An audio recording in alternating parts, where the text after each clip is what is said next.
Monday. Mac Monday.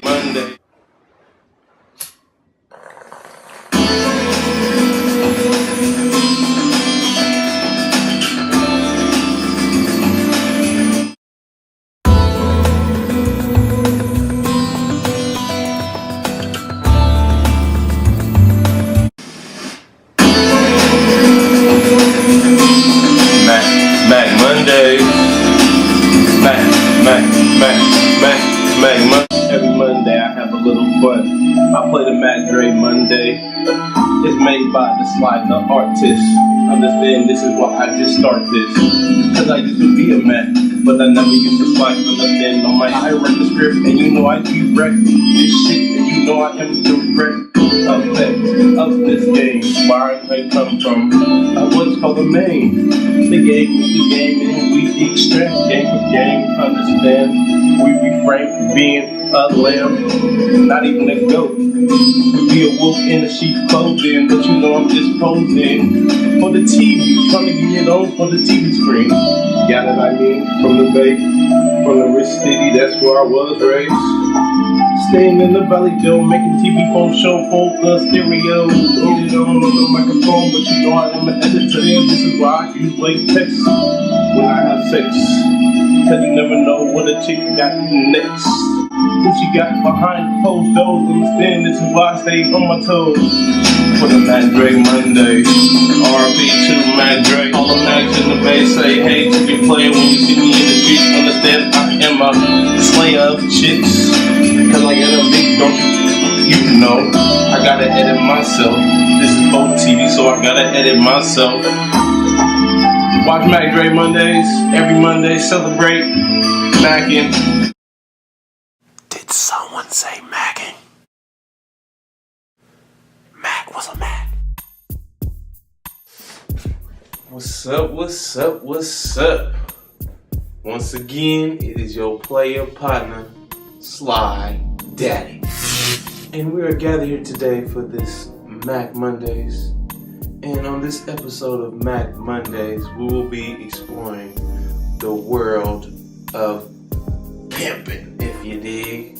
And like I told you before, it is levels to this.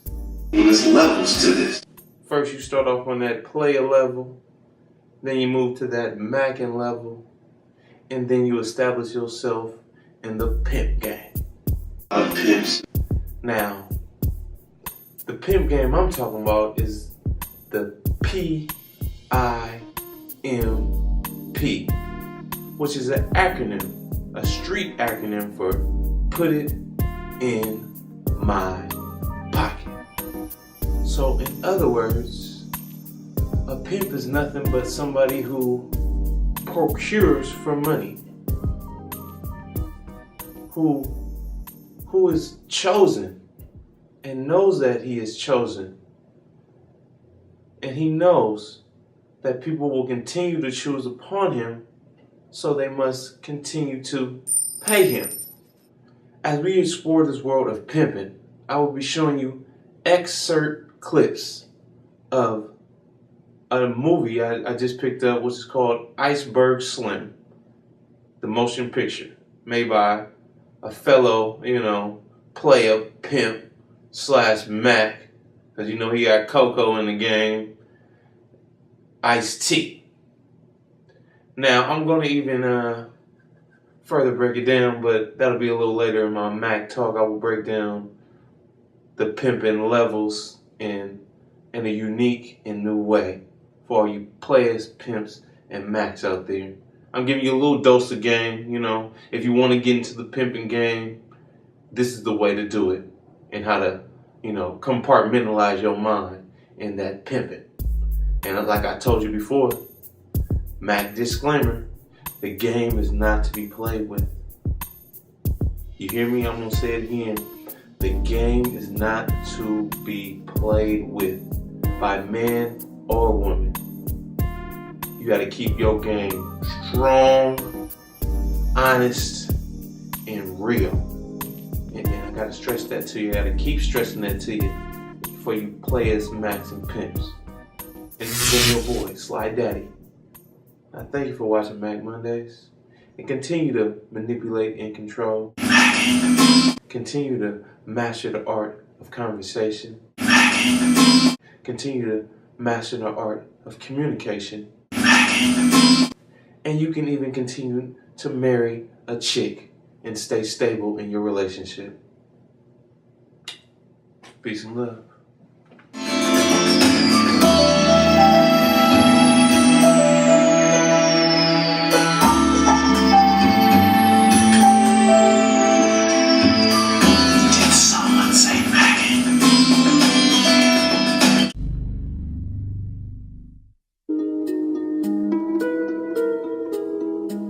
In this book, I will take you, the reader, with me into the secret inner world of the pimp.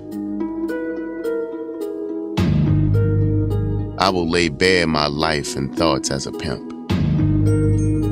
The account of my brutality and cunning as a pimp will fill many of you with revulsion. I regret that it is impossible to recount to you all of my experiences as a pimp. Perhaps my remorse for my ghastly life will diminish to the degree that within this one book, I have been allowed to purge myself.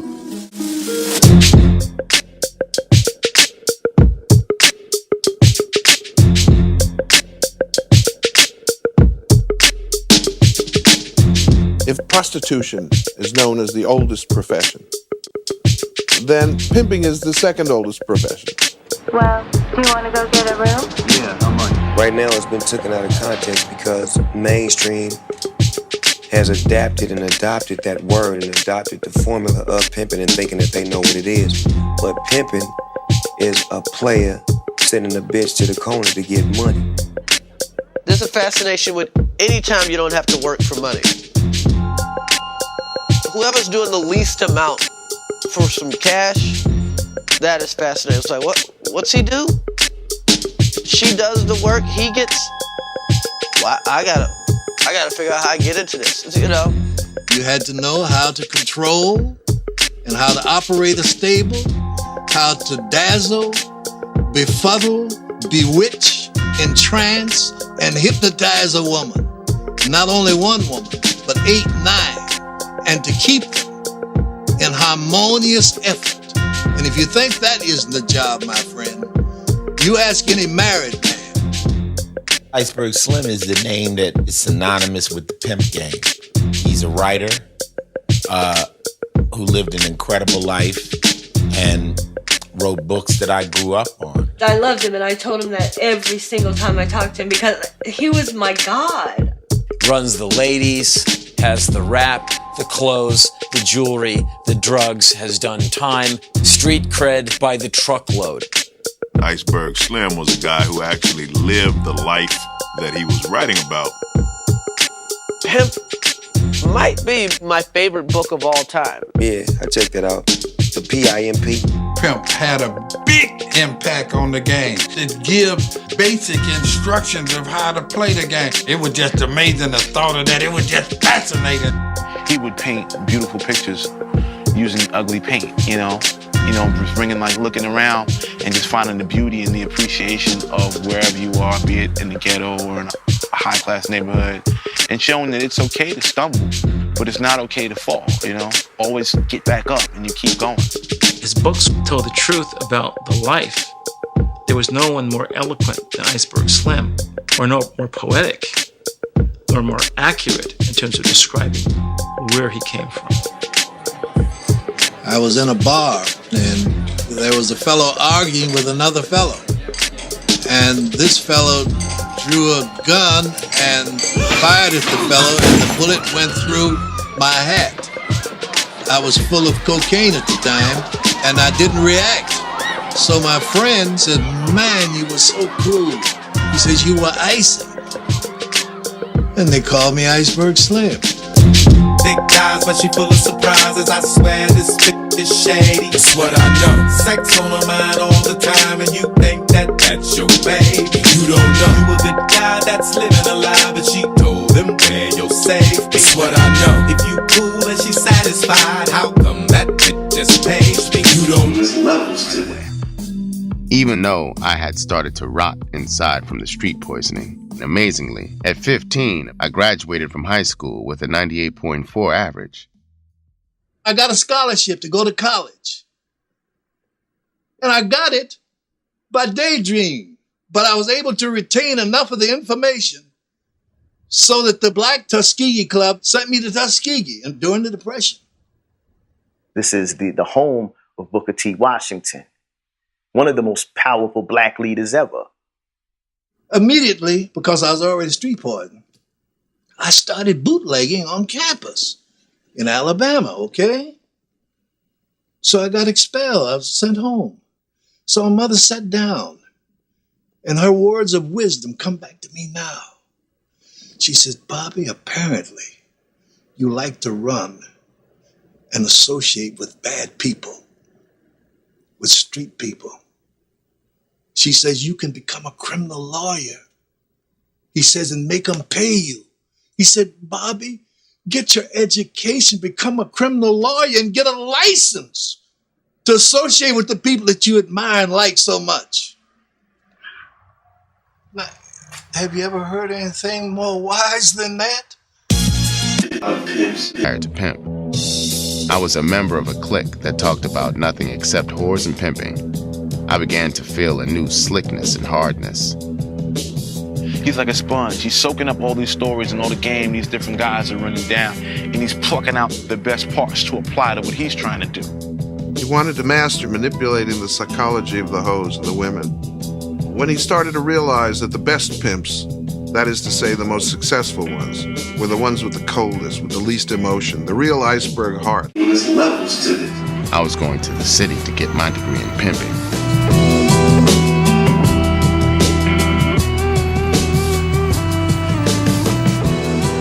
When you're black, my friend, and you get twisted, one's ego needed to be thought of as great and grand.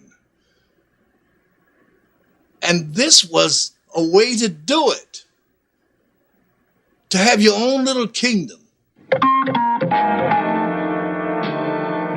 I first got to Chicago, I had this wild dream of picking the brain of the town's top pimp, and eventually I did.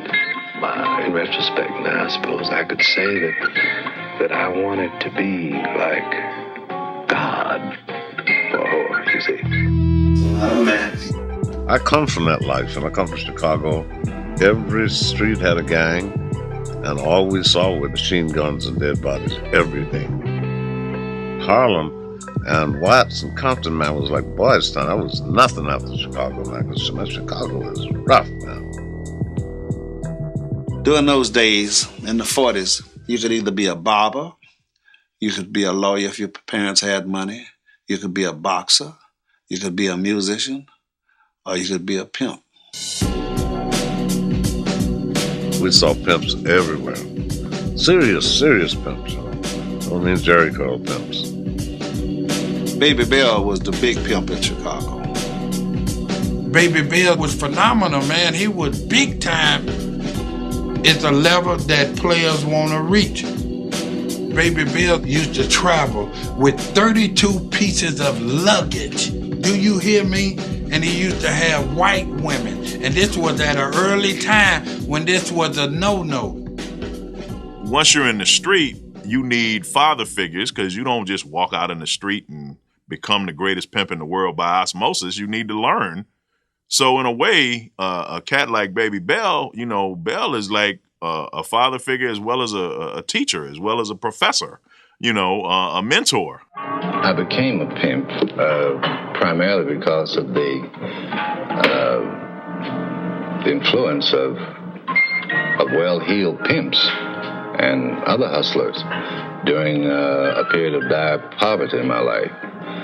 And I feel that I was influenced by the flashy glamour, the infestation of diamonds on these hustlers, and also by their big flashy cars. And I wanted a sense of importance. There was an area on the south side of Chicago called 39th and Cottage Grove. and basically it was a red light district. And Iceberg Slim was one of the neighborhood role models. When I first heard Iceberg Slim, my impression of him was of a towering intellect. He was talking about the economics of sexual intercourse and how he looked upon what he was doing as a broker. You know, a lot of people think that top pimps are dummies. That's not true. They're just perverted. I've never known a top pimp who didn't have a high IQ. Actually, I think he would have been a good salesperson. Do you know how it takes a lot to sell a woman, to make a woman sell her body? Most of the prostitutes that I've known and the ones that I've controlled were fascinated and bewitched by my phony glamour, the poisonous pimp charisma. And they lived in my reflected glory, so to speak. It gave them a sense of importance. What is the life of a prostitute like? It's got to be holy hell. The booby traps in the street, the death traps in the street for a prostitute. Her life, the life of a prostitute is filled with tension and the pressure of the pimp. Hope this won't mind asking you in here for a drink after meeting you on the street there. No, I don't mind having a drink, but where's it to go? Well, I think I'm entitled to have a drink with you, since I haven't seen you in 14 years. Oh, sure. Glad to see you, too, behind that time. I mean, when I had you, you were, you know, a commando. Oh, yeah? Tell me, baby, just why did you square up? Everything was getting rough out there, and the way they're killing girls and taking their money. That's the reason I squared up behind that. I'm still a dime. Might not wake up next morning. Sometimes you're scared to trust your own man, he might put a pillow over your head or something. So that's the way life is. Slim tells his girls they can leave whenever they get ready. But they don't want to leave because he's too good to them. But they must get the money. Otherwise, you're fired or something like that. Can you imagine a pimp firing a whore? My total image of myself was that I was some sort of black, evil Swingali. When you look at old pictures of him, you see this face, that this mask he wore. There was no emotion whatsoever. His foot had no problem finding its way to a woman's ass. Iceberg had no hesitation at all about taking 2 lines of cocaine so he could slap a prescription on. Brutality was the name of the game. First of all, you'd spell out your rules and regulations. And if any of those rules were broken, you had to punish them. He would visualize being cold as a refrigerator, being cold as a freezer, where he would be able to guard his emotions against rival pimps, cops, his women. They were never able to read him. I've had hundreds of women. I never admitted to one that I ever had a problem or that anything worried me. And that's the secret. He said he was a psychopath. He said he got a thrill out of degrading women and hurting them, brutalizing them, keeping a relentless psychological and physical pressure on them. I wanted that thrill, that voluptuous sensation of controlling a stable of women. He had to grab that intellect, grab that spirit, grab that hope. And he was, I don't think there was anybody better at it than him. He said the hardest thing for me to do every day was to say something to my stable that would confound their mind to mentally keep them in check. At the end of the day, there's only one game. It's you either work for somebody or you have people work for you. Pimping is no different, you know. If you really break it down to the lowest level, It's using your finesse and your charisma to convince somebody to do what you want them to do. You can't be a normal person, not succeed in that life. And you've got to be absolutely unflappable. What you do literally is play God. When you have 5 or 6 hoes, every one of them thinks their man is God. He said, that's why you don't have sex with them very often. You got to be God. And hey, if she can touch God anytime she wants, then he's not God anymore. The life of a pimp is unremitting tension and pressures. A pimp lives on the precipice of disaster. I think he's the most hated and feared creature of the underworld. All of us, honey, all of us. To try to actually control a female who's basically a criminal, a robber, a thief, to get that to operate under your motivation is not an easy thing to do. You know what I'm saying? So I tell cats, I'm like, you do better selling drugs. At least a key of dope won't wake up in the middle of the night and kill you for something you said to it earlier that day.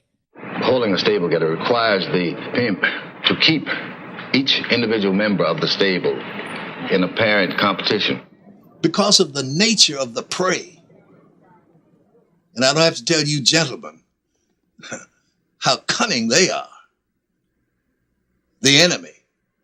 Your word got to be law. Even if you tell that female, I'm not gonna accept you or George you or give you any love until you give me my money. You got to mean that. You gotta keep your gang live and let them know that you down and that you about your money. It's a skull game. Pimping is a skull game. It's a game of manipulative psychology. And believe me, to really be a pimp takes a lot. The average man walking up down the street, he may be under the impression that he can pimp. But when he's put to the test, he'll flunk. A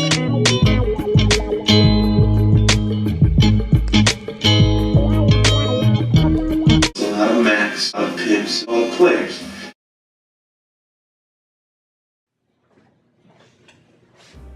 Did y'all like that world of pimping? Because I really did love it. I semi-connected with it, but I am a man of God, so I cannot pimp, if you dig. God has me on a different plane and path, but he did tell me something. He told my GAME something, my God Almighty Energy.